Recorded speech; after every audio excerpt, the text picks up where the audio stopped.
Hi and welcome to the course. My name is Nikolai and I will be teaching you how to hack websites using multiple techniques. Now the course is designed to take you from scratch with no previous knowledge about web security or hacking. So let's see what I'm going to cover during the course. First you'll begin by exploring the basics of World Wide Web and how HTTP protocol works using Wireshark, which is a network protocol analyzer. Then I'm going to teach you how to prepare your web testing lab by installing OWASP, Web Hacking Environment, and then how to use Vega platform to test the security of web applications. Once done with that, I will move to SQL injection. In this part, you will learn how to bypass login forms and how to write SQL queries to find databases, tables, and sensitive information, such as usernames and passwords. I'm also going to show you how to use SQL map and how to prevent your site from SQL injection. Then I will show you how to hack WordPress sites using WP Scan, which is a security scanner that helps you to find security weaknesses within WordPress installations. So after completing this part, I will move to cross-site scripting attacks, where you will learn the stored and reflected attacks. You will also learn how to take full control over the victim machine using B framework and Weavly. And lastly, I'm going to cover some social engineering attacks, like cross-site request forgery and phishing. After completing this course, you will understand common web hacking techniques used by hackers, and you will have a practical knowledge about vulnerabilities that affect web applications. Now, please remember that all information exposed in this course is for educational purpose and shall only be used to expand knowledge and not for causing malicious or damaging attacks. Okay, so now let's see who is this course for. This course is for beginners or anyone who wants to learn about web application hacking. So that's it for now. Thanks for watching and I will see you inside. Hi and welcome. In this lesson I'm going to teach you how the web works as an overall process. The web is a way of transmitting data over the internet using the HTTP protocol and HTML. To access information from the web, you need a web browser, such as Firefox, Chrome, Internet Explorer, Safari, and so on. The web can be summarized as a series of interactions between clients and servers. In this slide, you can see how the web works in a nutshell. First, you request a web page in your web browser, and DNS checks the domain name of the website you entered. And then the web server sends back the data for the requested web page. A web server is just a piece of software running on the operating system of a server that allows connections to access a web application. The most common web servers are Apache and Tomcat. These servers have normal directory and structures like any other computer. Now let's see what you need to know about HTTP. HTTP is a plain text protocol, so there is no security or privacy when using HTTP. HTTP is the foundation of communication for web pages and has various requests. The most important requests are GET and POST. GET request retrieves data, so every time you browse to a page you are performing a GET request. POST request. It is used for submission of web forms, for example login forms. An important thing to remember is that HTTP was not created to handle web transactions that requires a high degree of security and privacy. You can inspect all the information of how HTTP operates with tools such as Wireshark. The solution for this problem is HTTPS, because uses an encrypted protocol called Secure Socket Layer, commonly known as SSL. The S stands for secure, which means you are going to communicate with the website over an encrypted channel. HTTPS is best suited for preventing man-in-the-middle attacks and eavesdropping from packet analysis, and is always better to use. So that's it for now. Thanks for watching, and I will see you next time. Hi and welcome back. In this tutorial I'm going to show you the difference between HTTP and HTTPS using Wireshark, which is a network analyzer. Wireshark is available for free at Wireshark website, and you can download for Windows and Linux. So let's get started. The tool is really easy to use actually. All you have to do is go up here and click Capture, Options, and then select the interface which you want to use. In my case I have internet connection from my wireless interface. Now press Start to capture all the traffic on that interface. First I will demonstrate why HTTP is unsecured when browsing the internet by going to a site which uses HTTP. And now I will try to log in using new user for the username and let me in for the password. Okay, so let's visit another site with HTTPS to see the difference. And if you look at the address box, you can see a lock. This means that the secure socket layer has been established on this page.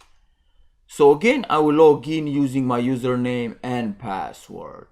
And let's switch back to Wireshark and change the filter to HTTP. And here you can see the get and response packets, which contains information like my MAC address, router address, IP source, destination address, and so on. Now let's find the post packet, which contains the username and password for the HTTP site. So go ahead and change the filter to HTTP request method equal and in caps post, and click on HTML form. As you can see, here is the login name and the password. If you don't see this HTML form, use right click and select follow TCP stream, and you will see the username and password as well. Okay, so now I'm going to see the traffic from HTTPS site. For that I need to change the filter to SSL, and here you can see the packets are encrypted using Transport Layer Security Protocol, or TLS. Basically you are communicating over an encrypted channel with the website, which we all want. This type of connection is necessary if you do web transaction using your credit card or any other sensitive information. So that's it for now. Thanks for watching and I will see you next time. Hi and welcome. In this tutorial I'm going to show you how to prepare your web testing lab using XAMPP and OWASP. XAMPP is a local Apache server which comes along with PHP, MySQL and a bunch of other good stuff. Basically allows you to run a web server on your local machine. And OWASP is a free open source vulnerable web application designed for beginners to learn web application security and hacking. So let's go ahead and download these applications by going to sourceforge.net and search for XAMPP and click the download button. I already downloaded the program, so I will skip ahead. But don't worry because the installation is very basic. Once done with the installation, open the program and start Apache web server and the MySQL database. Now you need to go to XAMPP directory and look for htdocs directory. That's where OWASP web application is going to be installed. To download the vulnerable web application, search for OWASP and select the version, and then download the zip file. So again, I will skip ahead. After the download has finished, extract the zip file and copy all the files to XAMPP htdocs directory. Now open your browser and go to 127.0.0.1. You may need to reset the database by clicking Reset the DB link. if there is a database error. So when you get into the system, there is a menu on the left where you can see different types of attacks, like SQL injection, cross-site scripting, and many more. But I will cover these attacks in another tutorial. So that's it for this lecture. Thanks for watching, and I will see you next time. Hi and welcome back. In this lesson I'm going to teach you how to use Vega. Vega is a free web security scanner for testing the security of web applications.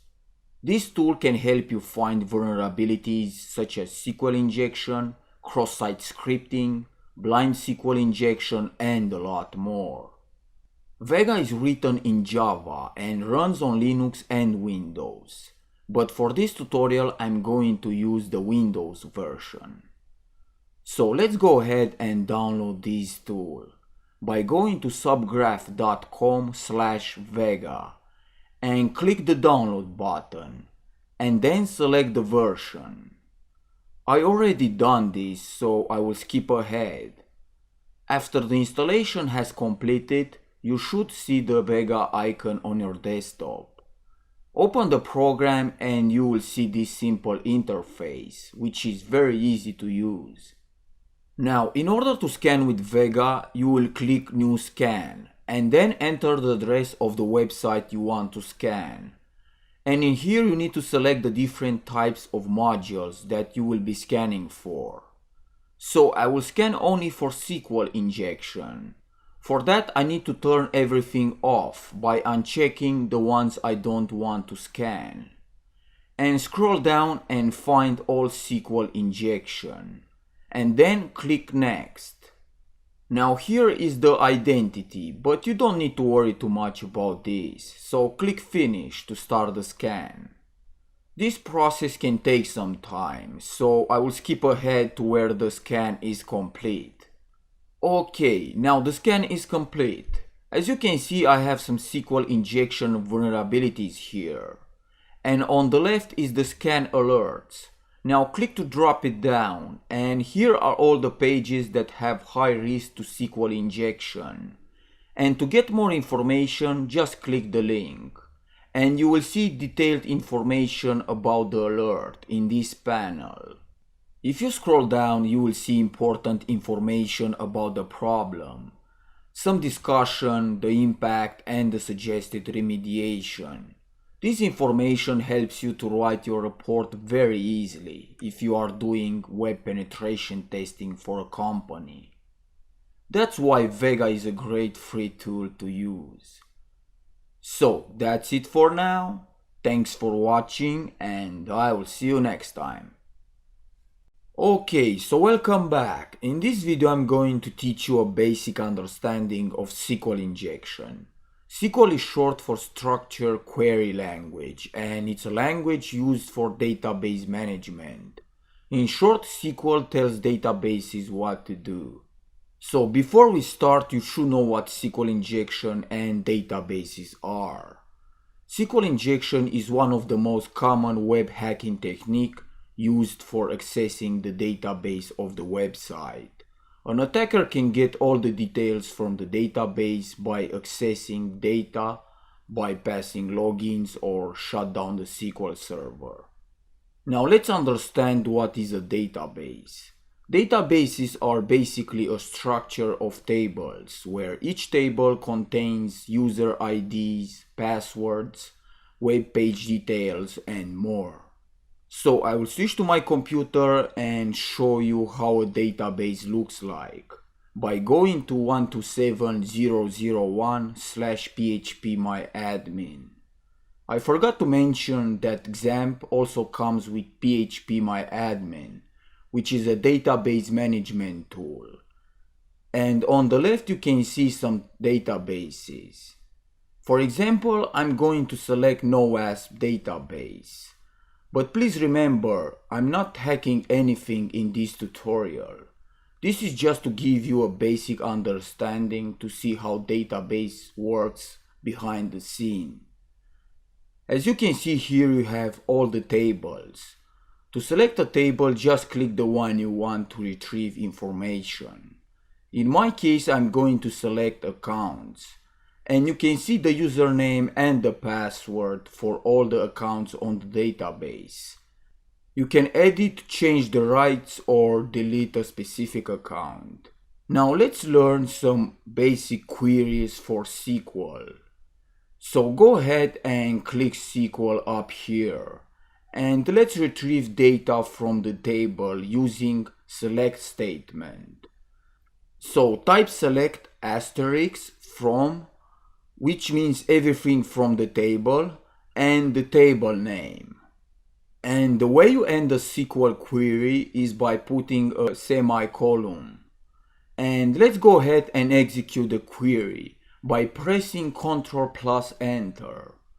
And you can see all the data from the table. Let's say you want to check who is admin from accounts. For that you need to type select username, is admin from accounts. And the usernames with true have admin rights.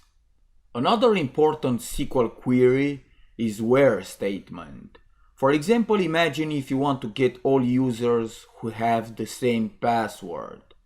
You can use the where statement by typing select username, password from accounts, where password equal password.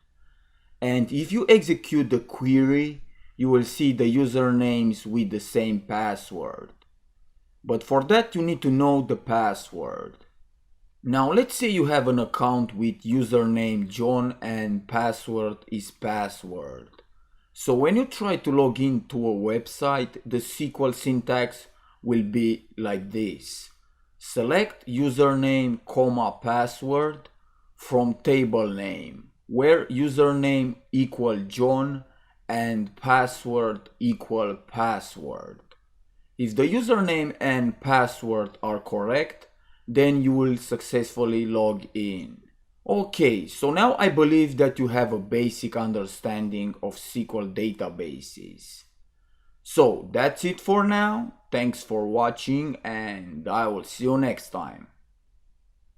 Okay, so welcome back. In this tutorial I'm going to show you how to bypass login screens using SQL injection. SQL injection is a code injection technique used to hack data applications, in which malicious SQL statements are inserted into an entry field for execution. So let's get started by going first to user info SQL and extract the account details from the database.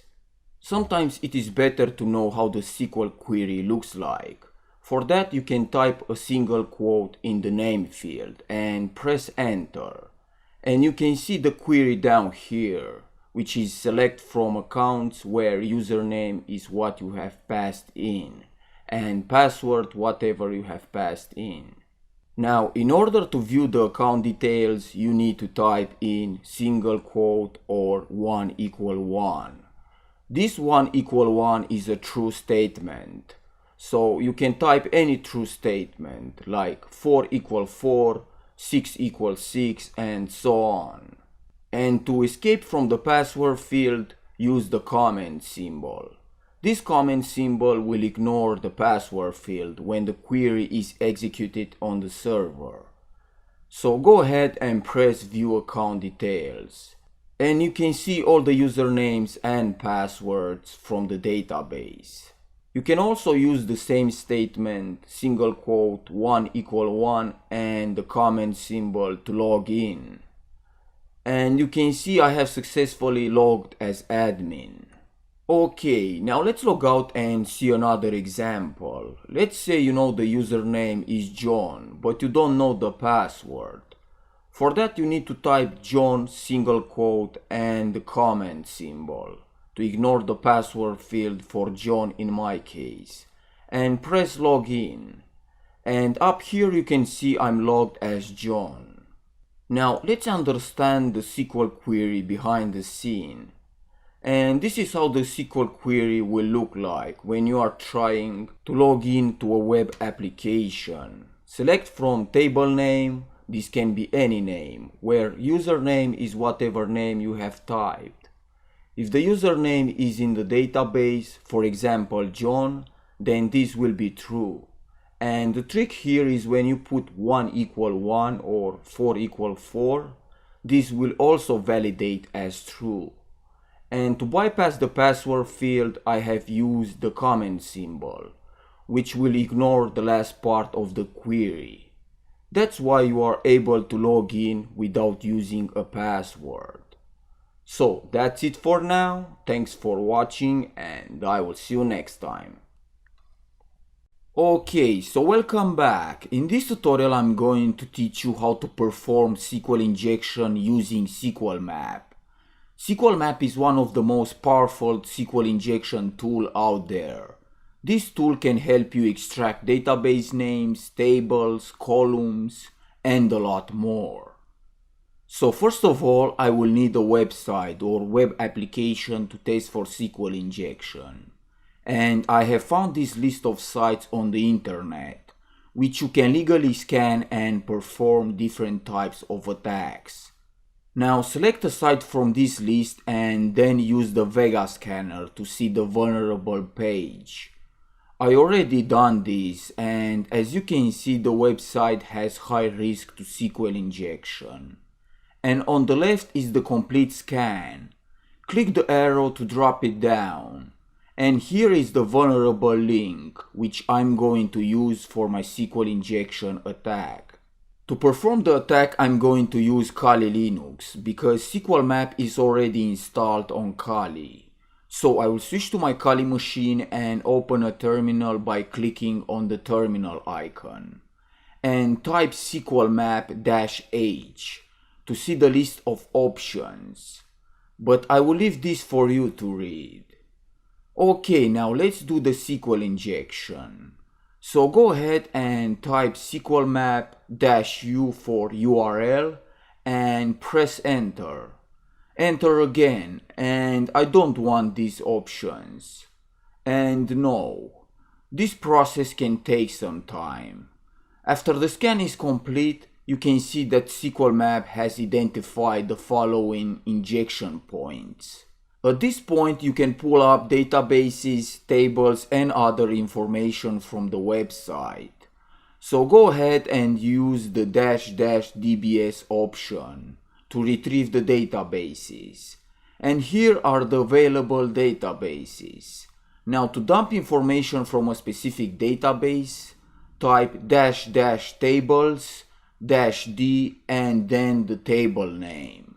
And it's going to dump the column names that are inside. This can also take some time depending on how many tables are inside. So go ahead and dump the content of the users by typing --columns -t users. And here you can see the content of users. And now just get rid of the columns and put dump there. Press enter and it's going to say, do you want to crack them with a dictionary attack? Again press enter. I'm going to use the default one by pressing enter. And no for this one. And the cracking process is starting. This process can take some time depending on how strong is the password. But in my case the password is very simple. As you can see the password was cracked for this hash here and is none. So that's it for now. Thanks for watching and I will see you next time.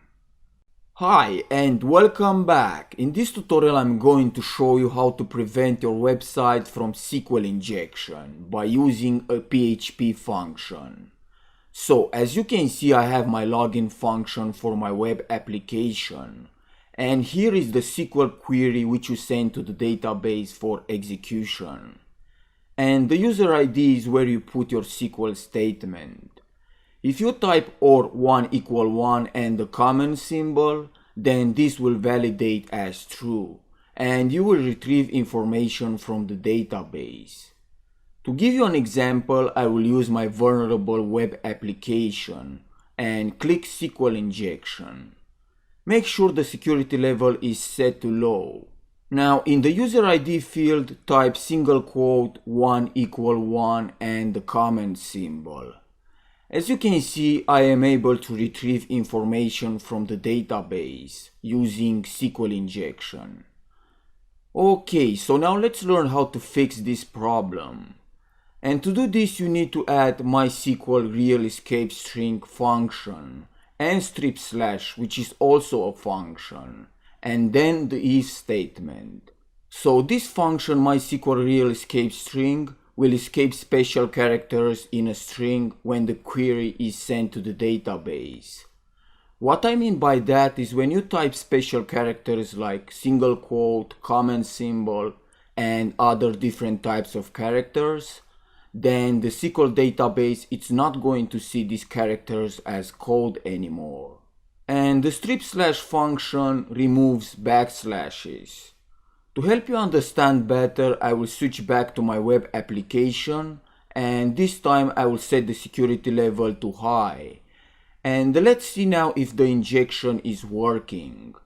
And you can see when I click submit, nothing happens, because the PHP function is inserted in the high security mode. You can click view source to see the code, and here you can see the functions.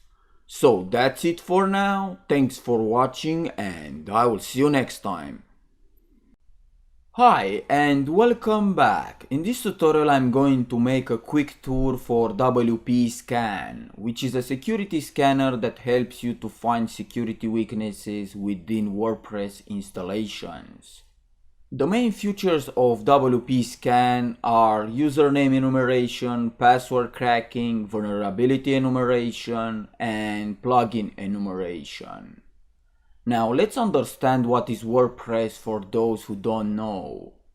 WordPress is a free open source content management system and is the most popular tool for creating websites. Once installed and configured, you can build pretty much any type of site you want with WordPress. A blog, a forum, a business site, a social network, and so on. The possibilities are endless. That's the reason why 27% of all websites are built with WordPress. Okay, so now I will switch to my Kali machine and show you the WP Scan tool.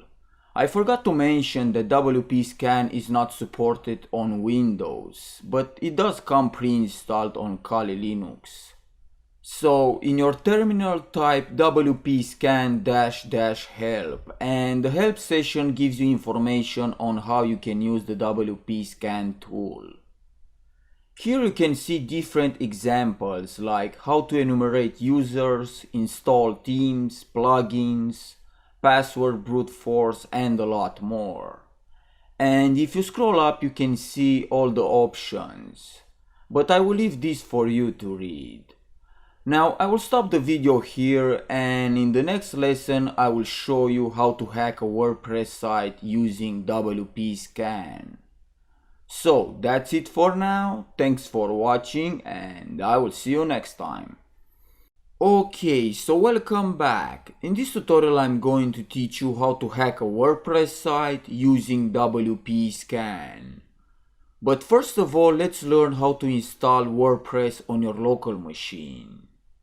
So go to the WordPress site and click the download button. I already done this process, and now select the zip file and extract to XAMPP htdocs folder.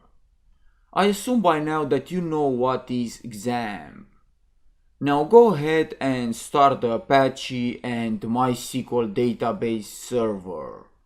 Once done with that, open your browser and type your local IP address, and you'll be brought to the installation process. Here select the language of your choice, and next it's going to ask some database details. I haven't created a database yet, so I'm going to open a new tab and type my local IP address /phpMyAdmin and click databases. I'm going to create a new database called DB and click create. By default, phpMyAdmin creates a username root which doesn't have a password. Now you can close this tab and go back to your WordPress installation and click Let's Go. The database name is DB in my case. Username is root with no password and press Submit. And then run the install. Here just fill in the information. For site title I will put web security. Username admin, password just let me in, and the email address. And click on install WordPress. Now I will log in using my username and password that I just set. And here is the WordPress dashboard. On the left you can see the menu. To see how the site looks like, click Visit Site. Okay, so now let's learn how to hack this WordPress site. For that I will switch to my Kali Linux and open the WP Scan tool. The first time you run it, I recommend updating the database by typing wp scan --update, and you will see the update has completed. To scan your website, type wp scan --url and the WordPress site which you want to perform the scan. In my case, this is the local website which I have set up. You can replace this with any WordPress site, but make sure you are the owner. After the scan is complete, you can see important information such as WordPress version, the theme that is using, and some plugins. To see the vulnerable plugins, add --enumerate VP. If vulnerable plugins are found, you will see red exclamation icons and reference to further information. You can also check for vulnerable themes. Just replace the P with T for themes. Okay, now let's enumerate the login names of users. For that, all you need to do is put U at the end of the command and press enter. As you can see, the login name is admin, but I don't have the password. In order to crack the password, I will perform a brute force attack using a word list. So go ahead and use the following command: wp scan --url --word list, and I'm going to drag and drop the word list here, and then --username admin, and press enter. Please remember, this is a dictionary attack. If the password is not in the word list, the attack will fail. As you can see, the password was found. At this point, you can log into the WordPress admin dashboard by typing the site address /wp-admin and press login. And now I'm logged as admin. So that's it for now. Thanks for watching, and I will see you next time. Hi and welcome back. In this video I'm going to show you how to secure your WordPress site using a free plugin called All-in-One WP Security. So first of all, you need to log into your WordPress dashboard. Here select plugins and click add new. Now search for All-in-One WP Security and select the first one and click install now, and then activate the plugin. Once activated, you should see a tab here called WP Security and some different options. So go ahead and select settings and click WP version info. This option hides your WordPress version to secure your site from people who are trying to scan your website and find what version you are using. So click Save Settings and go to User Accounts. This basically means that you shouldn't have an admin username, because that's a very common username and hackers can test that username with a brute force attack. So I strongly recommend changing the admin username. Next, go to Database Security and change the table prefix to add a layer of protection for a database. But don't forget to make a backup before doing this. and then go down here and select brute force. This allows you to change the login URL and will prevent your site from brute forcing attacks. So in my case, I'm going to put log and press save settings. But be careful, because you need to remember this URL when you are trying to log into your WordPress dashboard. Once done with that, go to the last tab and select users enumeration. This will prevent hackers to enumerate users from your site, and it's very important to enable this option. Okay, so now let's switch to my Kali machine and make some quick tests to see if I have secured the site. So I'm going to open a terminal and type wp-scan-u and put the local website address to scan my site. And you can see the version cannot be detected.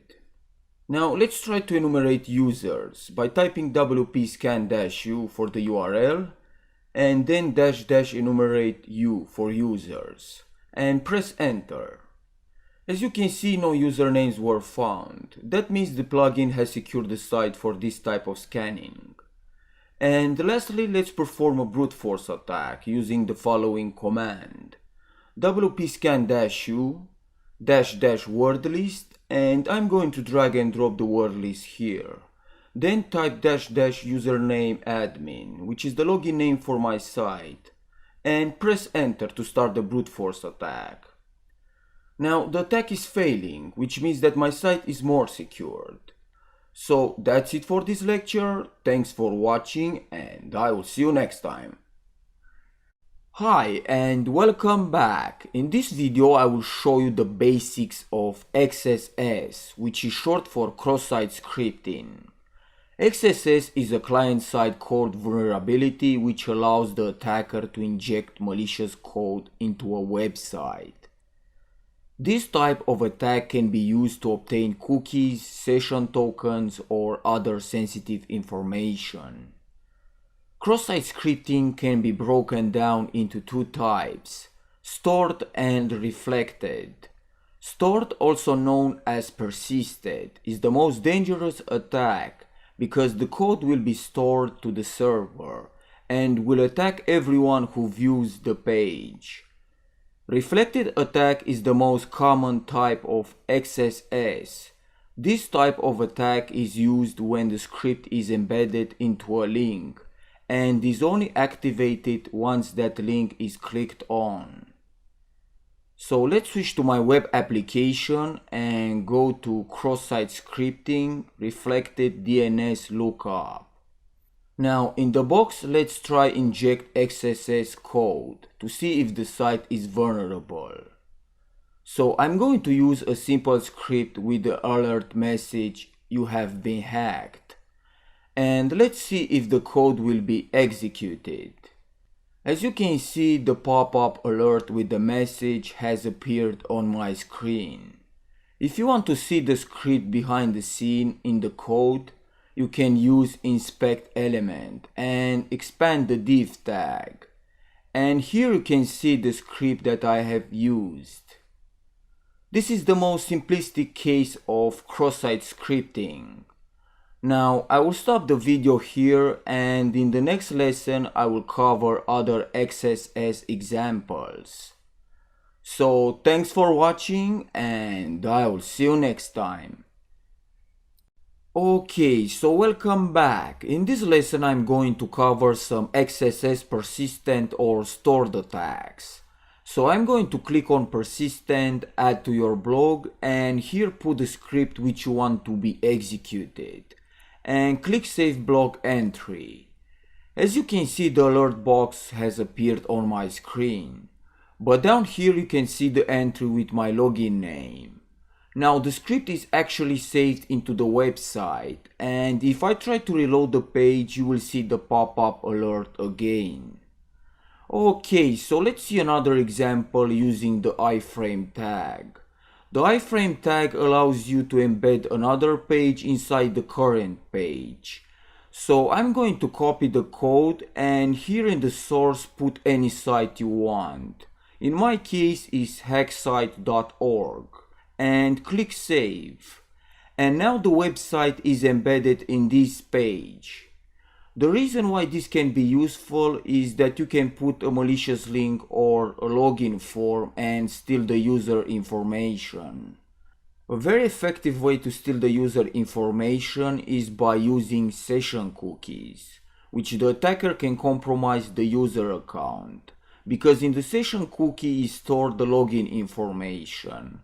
So the user can enter and leave the website without having to re-enter the same authentication information over and over. To give you an example, I'm going to use another script to grab the session ID. As you can see, the pop-up box with the session ID for the username admin has appeared.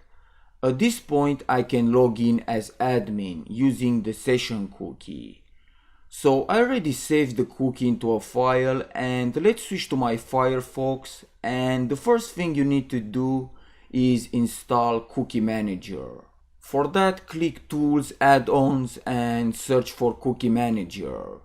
Now in the page, if you look in the right corner, you can see that I'm not logged in.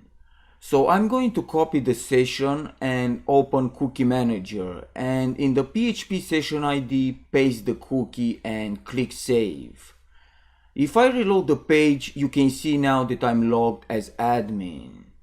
So that's it for this lesson. Thanks for watching, and I will see you next time.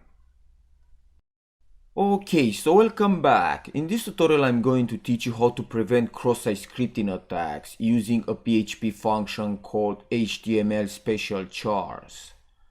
So this function converts special characters like greater than, less than, single quote, double quote to HTML entities.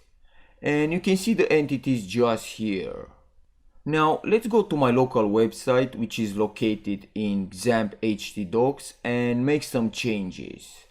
And here is a very basic site using HTML and PHP. To access the website, I will put my local IP address. So let's say a user submits a simple JavaScript code with the alert 678. And if I save and reload the page, you can see the pop-up with the number. So this means that my site is vulnerable to cross-site scripting. At this point, a user can insert a malicious JavaScript code to steal cookies or redirect users to another page. So let's see how to fix the problem. For that, I'm going to use another PHP file called preventxss.php. First, type require preventxss.php, and now you can use any function that you define in here.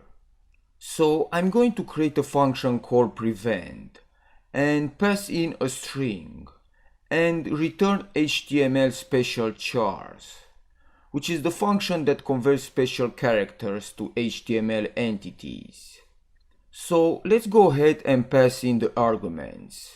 The first one is going to be string. The second is going to be the flag that you use to determine the level of conversion. So I'm going to use end quotes, which encodes double and single quotes. The last option is the character encoding, and you can see here that I'm using UTF-8. Now the prevent function is completed, and you can wrap anything that you are outputting. Okay, so save the files and let's try to reload the page. As you can see, the JavaScript code is not working anymore because the function has converted the special characters like greater than, less than to HTML entities. To understand better, use right click and select view page source. And here you can see the script with the converted characters like less than and greater than. So that's it for this lesson. Thanks for watching, and I will see you next time.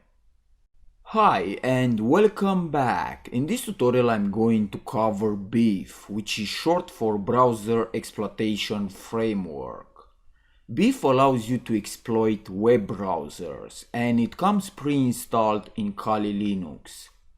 So I'm going to start BEEF by going first to cd/user/share beef_xss and type /beef, and that will start the BEEF framework.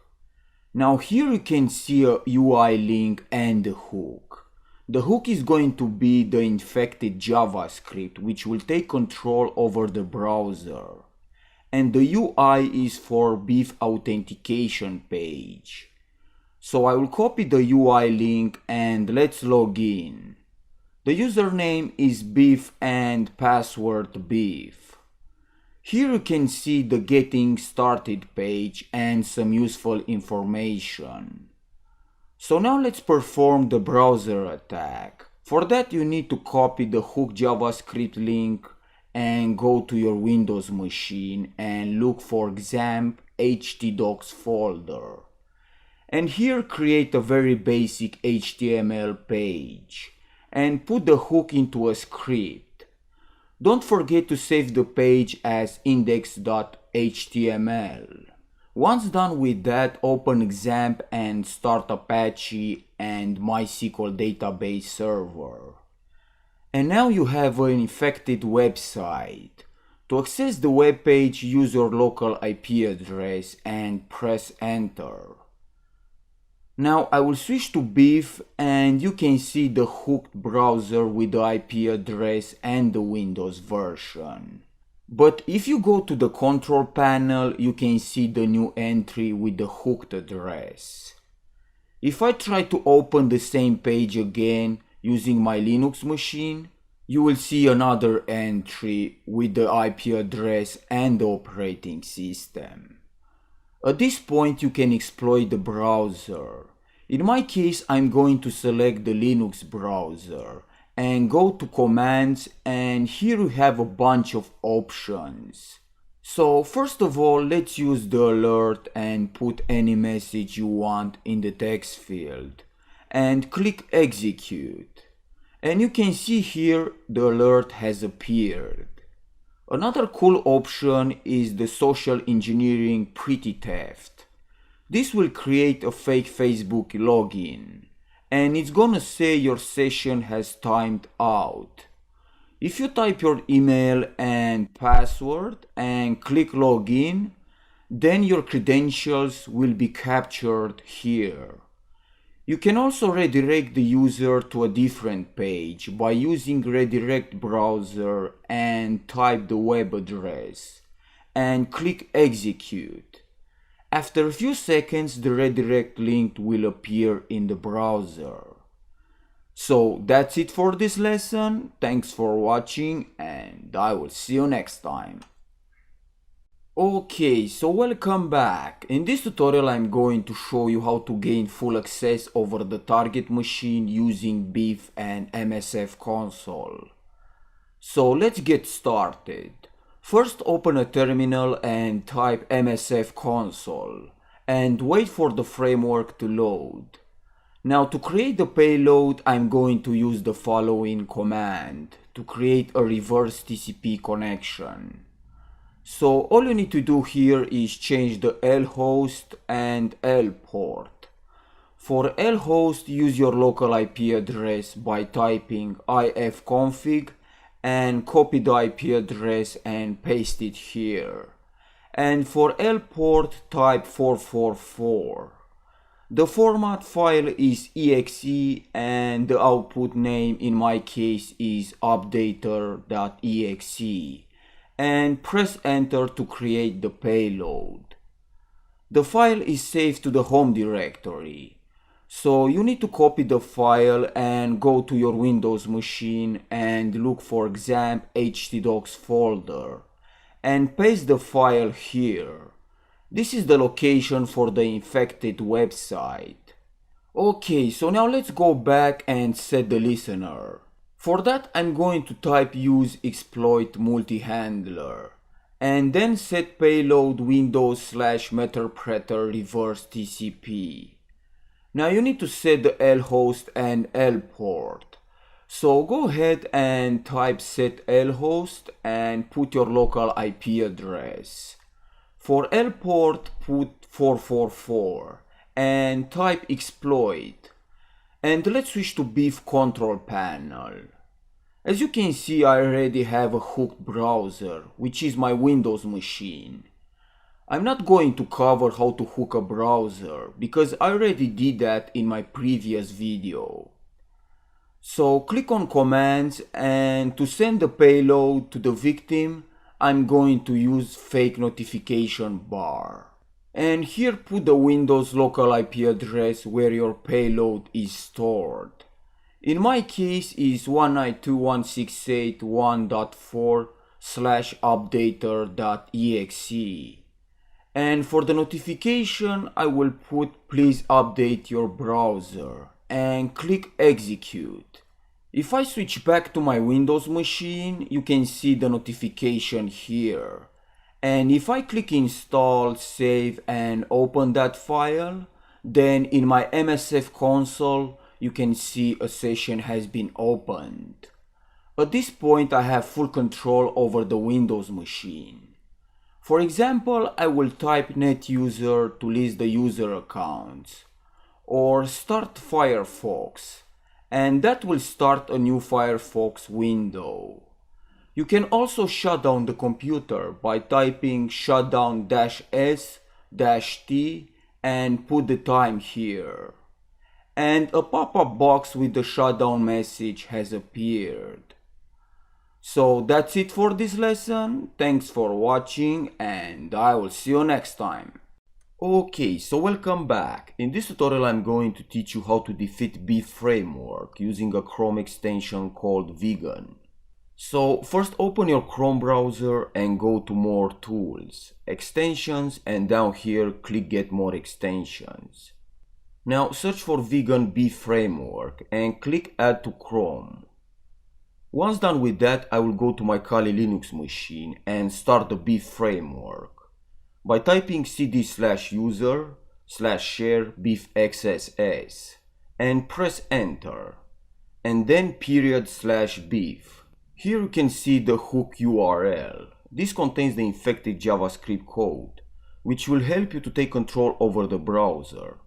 So copy the link address and go to XAMPP htdocs and paste the link into a script. This is a very basic HTML page which I have created for testing.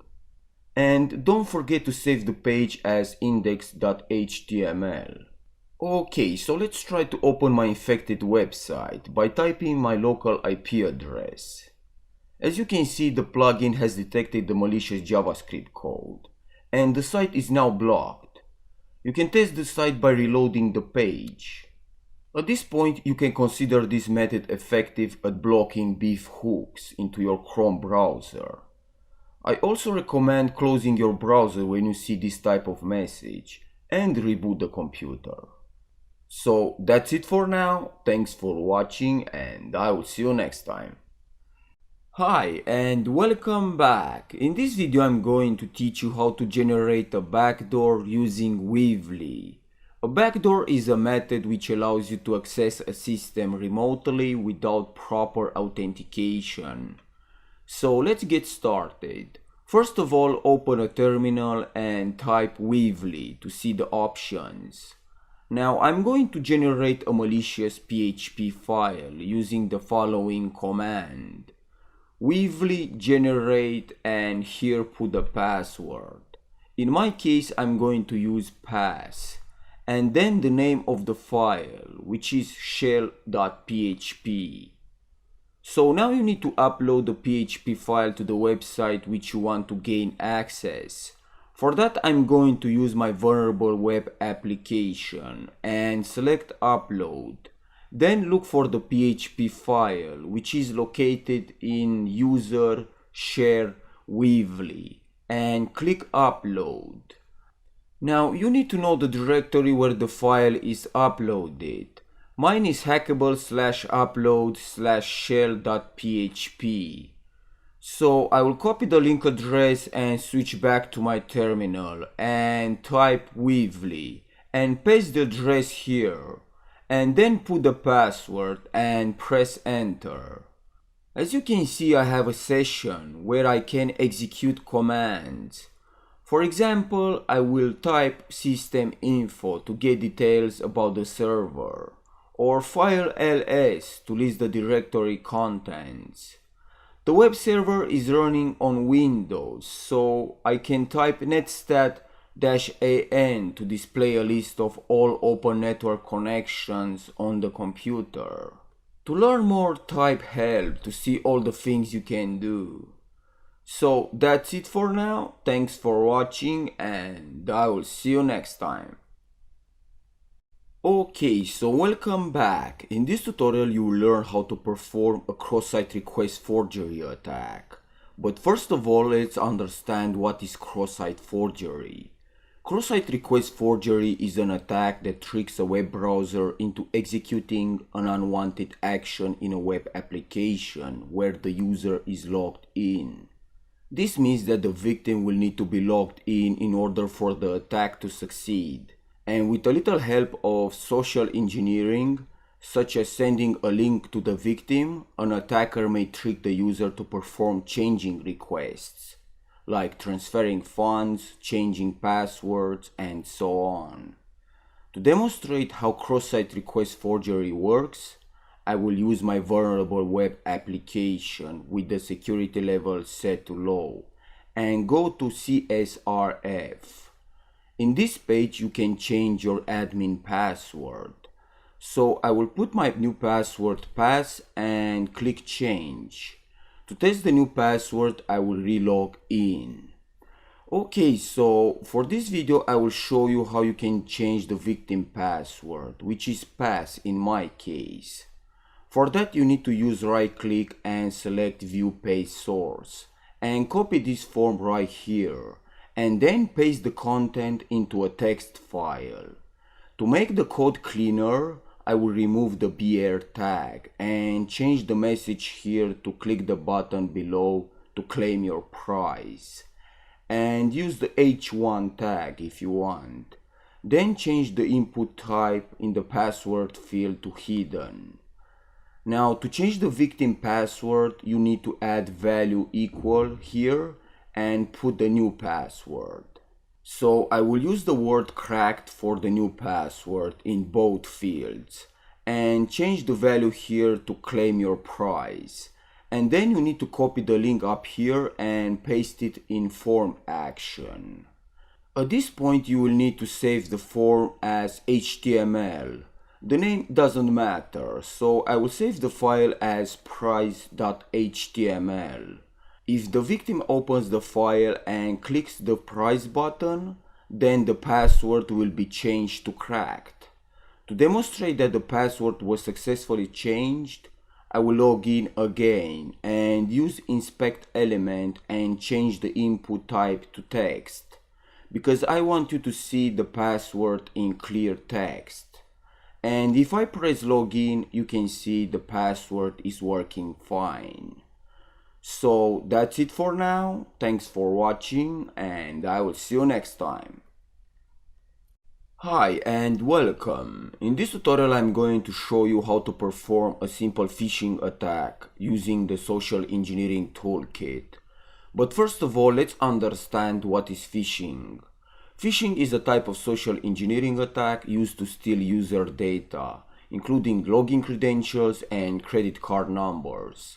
It occurs when an attacker sends a malicious email address or fake website to the victim. For example, a phishing email appearing to come from a bank may warn the user that their account has been compromised, directing the user to a fake website, where their username and password can be reset. This website is fake, designed to look like the original one, but is only to collect login information from victims. To perform the attack, I will switch to my Kali machine and open a terminal and type set toolkit to start the social engineering tool. And I'm going to use social engineering attack and website attack vectors and then the credential harvester attack method. And here select site cloner. Now you need to put your IP address. For that, open a new window or terminal and type ifconfig and copy the IP address and paste it here and press enter. Here you're gonna type the URL which you want to clone and make a fake website. So in my case, I'm going to use hackthisite.org, but you can clone any site you want. Once done with that, press enter, and now the attack is live. At this point, all you have to do is get somebody to access your IP address. You can do this by sending an email to the victim and mask the IP address using a link shortener such as bit.ly.com. Okay, so now let's try to type my IP address in the browser. And you can see the site was successfully cloned and looks exactly as the original one. But if I put the email address, for example, johngmail.com and password let me pass, then the credentials will be captured here. And you can see the username and password which I have typed. So that's it for now. Thanks for watching and I will see you next time. Okay, so welcome back. In this video I'm going to cover how to prevent your website from being hacked and how to protect yourself online when you are browsing the internet. So let's get started. First of all, I recommend using the Vega scanner, which helps you to find web application vulnerabilities like SQL injection, cross-site scripting, directory listing, and many more. So if your website is built with WordPress, then you need to change your admin username, because WordPress by default creates an admin username, and it's much more easier for a hacker to guess your password. You can also install security plugins like all-in-one WordPress security or brute force login protection to prevent your website against brute force login attacks. And if your website has file upload form, then you need to treat this very carefully, because the files could contain a script or malicious code which can compromise the website. A good solution is to change the file permissions so it can be executed. And lastly, I strongly recommend using SSL protocol for establishing encrypted links between a web server and the browser. The SSL technology ensures that all data transmitted between the web server and browser remains encrypted. Okay, so now let's see how you can protect yourself online. First thing, when you are browsing the internet and use sensitive information such as usernames, passwords, or credit card numbers, make sure the URL begins with HTTPS, which is a protocol used for secure communications. And if you are using a wireless connection, please don't forget to secure your network using WPA, because all information can be intercepted by someone nearby using a tool like Wireshark. Next, you need to protect from malware by installing an antivirus program on the computer and use a browser such as Chrome or Mozilla Firefox. Don't use older versions of Internet Explorer. Internet Explorer is very insecure. I also discussed about phishing attack in the course. So this occurs when an attacker tricks a victim into opening an email or fake website to steal the user information. Okay, now everything that I mentioned in this video is a step in the right direction. The more you care about security, the harder it gets for a hacker to break in. So that's it for now. Thanks for watching and I'll see you next time. Hi and welcome back. In this video I'll be wrapping up the course. So let's see what was covered in the course. First we discussed how the web works and how to use Vega Scanner. Then we moved to SQL injection, where you have learned how SQL injection attacks work. We also covered how to hack and secure a WordPress site. And then you have learned cross-site scripting and cross-site request forgery attacks. I also covered how to hook victims with B framework and how to gain full control over the target machine. And lastly, we discussed about phishing attacks and how they work. So I want to say thank you for taking the course and I will see you next time.